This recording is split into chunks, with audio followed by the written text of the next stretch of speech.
The banks and corporations that will grow up around them will deprive the people of all their prosperity. Interesting that Jefferson not only mentions the banks that will grow up, but the corporations as well. Bear in mind that each one of the Federal Reserve Banks is basically a private corporation. Neither you and I, the people, nor the federal government, for that matter, own these corporations, these so-called banks. They are owned by other corporations, known as member banks. The Fed was formed not in Washington, D.C., not in the halls of Congress or some meeting room, but it was formed on a private island off the coast of Georgia called Jekyll Island. This island in those days was a club called the Jekyll Island Club, and its members were a relatively small group of billionaires from New York, people like J.P. Morgan and William Rockefeller and their business associates. When they went to the island, they all traveled aboard the private railroad car of Senator Nelson Aldrich. This was November of 1910, and he and 6 other men were told they mustn't be seen together, they couldn't dine together on that evening, and they must avoid newspaper reporters at all costs. One of them carried a shotgun. Just in case he had been confronted by a reporter, he was prepared to tell them that he was going on a duck hunting trip. When they got on board this railroad car, they were told not to address each other by last names, first names only. And 2 of them even went further, and they adopted code names. They were concerned that the identities of all of these 7 men might be known to the servants on board the car, and that the servants might talk about it. And in that fashion, the word would get out. Even when they got to the island and went to the clubhouse, they had replaced all of the normal servants with new servants who didn't know any of these people. And they created the Federal Reserve under those kinds of conditions of great secrecy.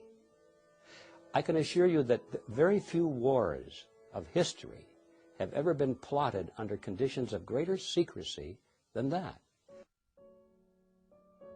According to accidental releases of Fed stockholder information, as of 11:05 a.m., Tuesday, July 26, 1983, 5 member banks own 53% of the stock in the Federal Reserve Bank of New York, the most major of the 12 Federal Reserve banks around the country. This is a controlling interest in the controlling bank. The major stockholders of this major bank, however, are confidential. No one, not even the government or the President of the United States, knows who they are, nor can they find out. We all began to lose track of this ownership on Tuesday, the 26th of July, 1983.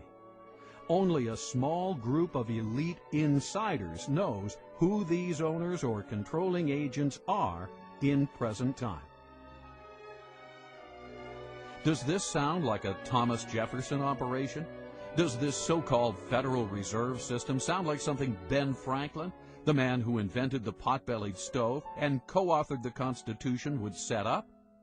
Or does this system sound more like something George Orwell would write about in his nightmare book, 1984? Again, G. Edward Griffin. In those days, there was a great deal of concern among the American people about the concentration of financial power in the hands of a few very wealthy and powerful financial interests in Wall Street. They called this the money trust. And the cry in those days was to break the grip of the money trust. And one of the primary purposes of the Federal Reserve Act, as it was promoted to the American people, was just that, to break the grip of the money trust. They were going to write a law that was going to take the power away from these people and put it in the hands of their trustworthy politicians, you see. Put it in the hands of the people through the electoral process. That was the propaganda behind the Federal Reserve System. So what's the purpose of the secrecy? is because when you look at the list of these people who went, they were the money trust. They were the representatives of the banks, of J.P. Morgan, the Rockefellers. They represented Kuhn-Loeb and Company, Warburgs in Germany and the Netherlands, and the Rothschilds in England. This was the money trust, not only of the United States, but of the world. Had that fact been known, who these people were that were drafting the Federal Reserve System, the trick would have been exposed, and the public never would have adopted the Federal Reserve Act as, in fact, they did. When you think about the significance of the Federal Reserve Act being passed under those conditions, the American people didn't know, but it was the banking interests that were behind it. Powerful banking interests, because they wanted their assets protected. They wanted the Federal Reserve to be the lender of last resort. So if they had been loaning out and risking the money, and these loans go bad, instead of having the market take care of this, they wanted bailed out. And this is why it was a tremendous popular thing to do for the banks and, of course, the big business people who were borrowing the money. So it was very, very special interest directed, and it was designed for the elite. And even today, a lot of people don't quite understand that. So it's an educational job as well outside of Washington, but hopefully someday people here in Washington, especially the members of the Banking Committee, will gain some interest in this subject, because ultimately we will have to address it. Where does Congress get most of its funding? I would like to say from us, but I'm sure they have foreign investors that they also get their money from. Okay. Taxes. People? Government.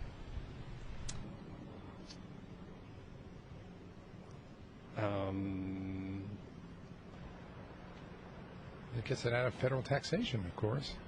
From taxes, but if you mean today, a great deal we're getting from China buying treasury bills. They print it.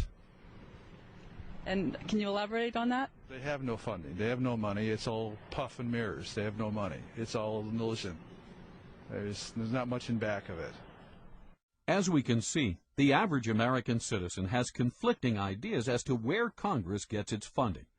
In actuality, Congress gets most of it by borrowing it from the Federal Reserve. The Federal Reserve gets the so-called money by effectively printing it up. The whole process is known as the Mandrake mechanism. Thus, today's paper currency, far from the gold and silver coinage stipulated by the founders, is essentially created out of thin air. Most people are alarmed when they hear about the fact that the Fed can create money out of nothing and charge interest on it, so-called interest. It starts with Congress. Remember, a moment ago I said that the Federal Reserve System was a partnership between a cartel and the federal government. Mr. Chairman, we've got to go vote, and we want to thank you for being here with us today. And, well, if there's a partnership, thank you also for, there's a reason for the partners, both of them, to be in it, or they wouldn't be. So why is the banking fraternity in this partnership, and why are the politicians in it? Congress needs more money. They always need more money. They like to spend money. That gets them elected. They don't like to raise taxes because that gets them unelected. The answer, of course, is that they borrow it. If you're not going to tax it from somebody, you can borrow it from somebody else. And that's why we have government bonds and treasury notes and bills and so forth. And we have what's called the national debt, because they borrowed money to pay for current expenses that they don't want to pay for through taxes, because that would be unpopular. So 30 days after they borrowed $1 billion, or 60 days, whatever the term of the loan is, they have to pay that money back. Well, lo and behold, it turns out that the congressmen and the senators are still not taking in as much money in taxes as they are spending in benefits, so they don't have the money to repay the loan. So what do? Easy. Borrow some more. Borrow enough to pay back the original loan, plus a little bit more to keep them in office. So this process goes on and on and on, and that's why we have the national debt growing and growing and growing. The Federal Reserve enters the picture at this stage because, you see, they can never borrow enough from the private sector. There's never enough existing money out there for the politicians to borrow. So what do? They go to the Federal Reserve System, and by agreement, remember this is their partner now, the Federal Reserve System agrees literally to create the money